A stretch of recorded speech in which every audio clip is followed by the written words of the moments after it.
Can't open the gallery on your Samsung Galaxy phone? It's important because you might miss your photos and videos when you need them most. But don't worry, this guide will show you how to fix the gallery app not opening problem step by step. Let's get started.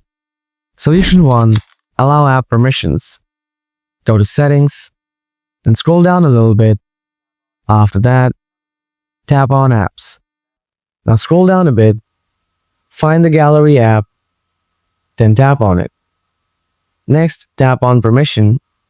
If you find the Photos and Videos option is not allowed, then tap on it, and then tap on Always Allow All, and it's permitted.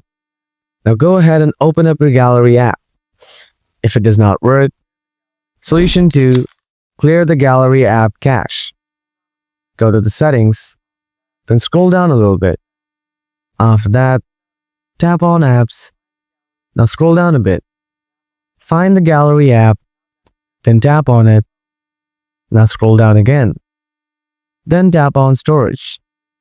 Now tap Clear Cache from the below. After that, restart your phone.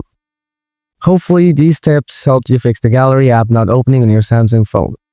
If you want more easy tech fixes and guides, don't forget to subscribe. Your photos are important, so always keep them safe and easy to find. Thanks for watching. See you in the next video.